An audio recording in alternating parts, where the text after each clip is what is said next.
Milk cake കഴിക്കണമെന്ന് കുറച്ച് ദിവസമായിട്ട് ഭയങ്കര ആഗ്രഹമായിരുന്നു കേട്ടോ. പക്ഷേ നോർമൽ മിൽക്ക് കേക്ക് കഴിക്കാൻ ഒരു ഇൻട്രസ്റ്റും ഇല്ല. And I wanted to try something different. അങ്ങനെ ഇൻസ്റ്റാഗ്രാം സ്ക്രോൾ ചെയ്തിരിക്കുമ്പോഴാണ് I came across this recipe of Turkish milk cake. അപ്പൊ എങ്ങനെ ഒന്ന് ട്രൈ ചെയ്ത് നോക്കല്ലേ? ഇതിന് ആദ്യം വേണ്ടത് ഒരു സ്പഞ്ച് കേക്കാണ്. ഞാനിവിടെ വെനില സ്പഞ്ച് കേക്കാണ് ഉണ്ടാക്കുന്നത്. കേക്ക് പ്രിപ്പയർ ചെയ്യാൻ വേണ്ടിയിട്ട് ഷുഗറും എഗ്ഗും നല്ലപോലെ ബീറ്റ് ചെയ്യാൻ ഡ്രൈ ഇൻഗ്രീഡിയൻസ് ആയിട്ടുള്ള മൈദ, ബേക്കിംഗ് പൗഡറും സോൾട്ടും ഒന്ന് സിഫ്റ്റ് ചെയ്ത് ആഡ് ചെയ്ത് കട്ട് ആൻഡ് ഫോൾ മെത്തേഡിൽ ഇതൊന്ന് മിക്സ് ചെയ്തെടുക്കാം. ഇതിലേക്ക് vanilla essence, oil, milk add ചെയ്ത് ഒന്നുകൂടെ മിക്സ് ചെയ്തെടുക്കാം. ഞാൻ കേക്ക് സ്റ്റവ് ടോപ്പിൽ കുക്കറിൽ 20 to 25 മിനിറ്റ്സ് ലോ ഫ്ലെയിമിലാണ് ബേക്ക് ചെയ്തെടുത്തത്.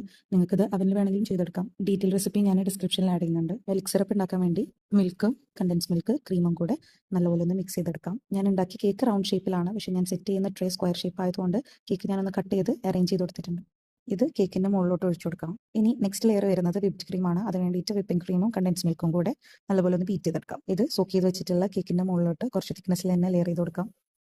നെക്സ്റ്റ് ആയിട്ട് പ്രിപ്പയർ ചെയ്യാനുള്ളത് ഇതിലേക്കുള്ള കാരമൽ സോസ് ആണ്. ഒരു പാനിൽ ഷുഗർ ആഡ് ചെയ്ത് ലൈറ്റ് ബ്രൗൺ കളർ ആവുന്നവരെ ഒന്ന് മെൽറ്റ് ചെയ്തെടുക്കാം. ഇതിലേക്ക് ബട്ടർ ആഡ് ചെയ്ത് നല്ലപോലെ ഒന്ന് മിക്സ് ചെയ്തെടുക്കണം. ഇനി കുറച്ച് ക്രീമും കൂടെ ആഡ് ചെയ്ത് ഒന്നുകൂടെ ഒന്ന് മിക്സ് ചെയ്തെടുക്കാം.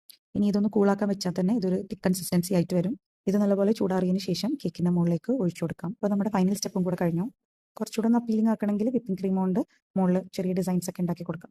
എന്ത് ഡിസേർട്ട് കഴിക്കുമ്പോൾ അതിന്റെ മുകളിൽ കുറച്ച് നട്ട്സ് ഇട്ടാൽ അതൊരു ടേസ്റ്റ് ആണ് കേട്ടോ. അപ്പോൾ നിങ്ങൾക്ക് വേണമെങ്കിൽ കുറച്ച് നട്ട്സും കൂടെ ഇതിന്റെ മുകളിൽ ആഡ് ചെയ്ത് കൊടുക്കാം. അപ്പോൾ നമ്മുടെ ടർക്കിഷ് മിൽക്ക് കേക്ക് റെഡി ആയിട്ടുണ്ട്. ഇനി ക്ഷമ ഉണ്ടെങ്കിൽ ഇത് കുറച്ച് നേരം ഒന്ന് റെഫ്രിജറേറ്റ് ചെയ്ത് കഴിച്ച് കഴിഞ്ഞാൽ അടിപൊളി ടേസ്റ്റ് ആയിരിക്കും.